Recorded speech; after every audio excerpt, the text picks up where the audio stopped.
خود تو چلے گئے پردیس میں مجبوریوں کا بہانہ بنا کر، خود تو چلے گئے پردیس میں مجبوریوں کا بہانہ بنا کر، چھوڑ گئے میری آنکھوں میں عکس ملاقاتوں کے۔ وہ عورتیں جن کے شوہر پردیس میں رہتے ہیں، اگر شوہر کی کال پر یہ ایک کام کر لیں تو نہ صرف رشتہ مضبوط رہے گا بلکہ شوہر کا دل بھی ہر بار بیوی کی طرف کھنچتا چلا آئے گا۔ السلام علیکم، this is Aqsa and you are listening اقصا's life talk. I hope you all are doing great by the grace of اللہ۔ الحمدللہ میں بالکل ٹھیک ٹھاک ہوں اور اللہ کے فضل و کرم سے خیریت سے ہوں۔ وہ خواتین جن کے شوہر پردیس میں رہتے ہیں، دیکھیں پردیس میں آپ کے شوہر صبح 4 بجے آنکھ کھولتے ہی کام پر جانے کی تیاری شروع کر دیتے ہیں، اپنے کپڑے بدلتے ہیں، وضو کرتے ہیں، نماز کا سجدہ ادا کرتے ہیں اور اندھیرے میں خاموش کمرے سے صرف اس سوچ کے ساتھ نکل جاتے ہیں کہ مجھے حلال رزق کمانا ہے۔ ان کے کان نہ ماں کی دعا سنتے ہیں اور نہ ان کو بیوی کے ہاتھ کا ناشتہ نصیب ہوتا ہے۔ بغیر ناشتہ کیے وہ گھر سے نکل جاتے ہیں، اور ناشتہ اس لیے نہیں کرتے کہ انہیں بھوک نہیں ہوتی بلکہ اس لیے نہیں کرتے کہ ان کے پاس وقت بہت کم ہوتا ہے۔ ان کو کام کے سلسلے میں اپنی بس،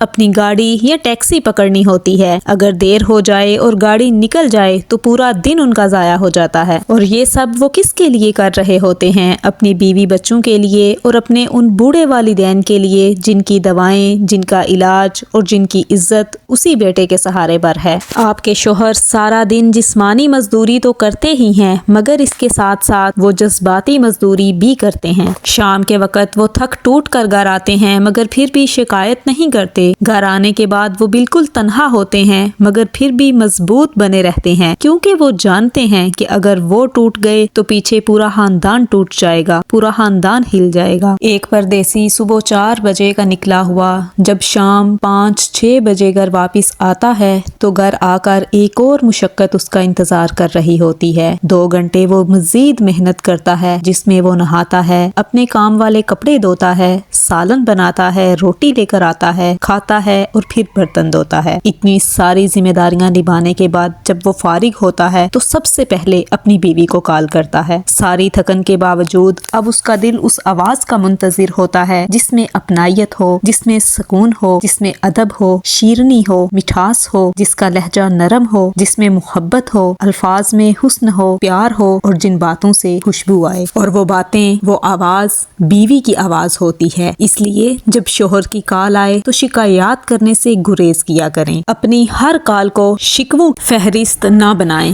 کیونکہ آپ کی گئی شکایتیں مرد کے لیے ذہنی تناؤ بڑھا دیتی ہیں۔ مالی مشکلات کی شکایت نہ کریں کہ پیسے نہیں ہیں، کھانے کی شکایات نہ کریں کہ کھانے میں ہماری پسند کا نہیں بنتا، بچوں کی شکایتیں نہ کریں کہ بچے مانتے نہیں، تنگ بہت کرتے ہیں، اور اپنے ساس سسر یعنی اپنے شوہر کے والدین، ان کے بہن بھائیوں سے کبھی کوئی انبن ہو جائے چھوٹی موٹی تو ہرگز اپنے شوہر سے اس کا ذکر نہ کریں، کیونکہ اس طرح کی شکایات سے آپ کے شوہر کو مزید پریشانی ہوتی ہے۔ ان باتوں کو چھوڑ کر ان سے آپ محبت بھری باتیں کریں، ان سے بولیں کہ میں آپ سے بہت محبت کرتی ہوں، آپ میرے لیے بہت خاص ہیں اور آپ بہت اچھے ہیں، آپ کی یاد آتی رہتی ہے اور اللہ سے دعا کرتی رہتی ہوں کہ اللہ جلد ہی ہمیں خیر و عافیت سے ملائے۔ آپ ان سے یہ پوچھیں کہ آپ کا دن کیسا گزرا، وہ جو بھی بتائیں اپنے دن کے بارے میں ان کی بات کو غور سے سنیں اور بولیں آپ کی محنت کو دیکھ کر مجھے بہت فخر ہوتا ہے، آپ ہم سب کے لیے بہت کچھ کر رہے ہیں اور آپ کا حوصلہ بہت بڑا ہے۔ آپ دیکھیے گا آپ کی ایسی مثبت یعنی پازیٹیو باتیں ان کو مزید طاقت عطا کریں گی، ان کے دن کی تھکن کم کریں گی اور اگلے دن کی مزدوری کے لیے ان کو نئی انرجی اور نئی طاقت عطا کریں گی۔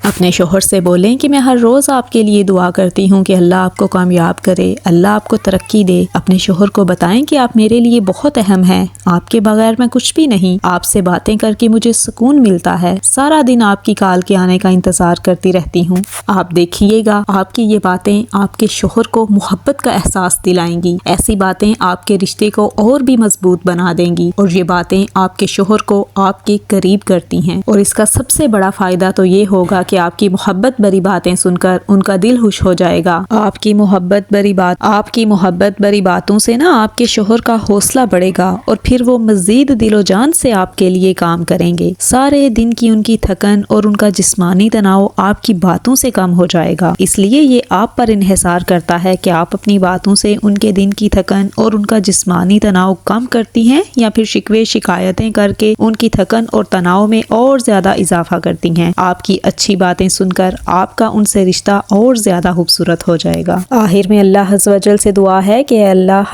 ہم سب کے پردیسی شوہر کی حفاظت کر، اللہ فرشتوں کو ان کی حفاظت کے لیے مقرر کر دے۔ اے اللہ ان کے قدموں کی حفاظت کرنا جو صرف حلال راستوں پر چلیں، ان کی محنت میں برکت ڈال دے۔ اے اللہ ان کی عمر میں برکت ڈال دے۔ اے اللہ ہمارے شوہر کی جسمانی، ذہنی اور روحانی صحت میں برکت ڈال دے، انہیں جسمانی، ذہنی قوتیں اور طاقتیں عطا کر دے، ان کے لیے ان کے کام کو آسان بنا دے۔ اے رب جلد وہ وقت لے آ جب یہ دوری کے دن ختم ہو جائیں اور ہم سکون، عزت اور محبت کے ساتھ ایک ساتھ ہوں، آمین۔ If you like this video, please subscribe to my channel and share it with your friends and family members. Maybe this small message can change someone's life. See you in the next video, inshallah. Till then, stay happy and stay positive.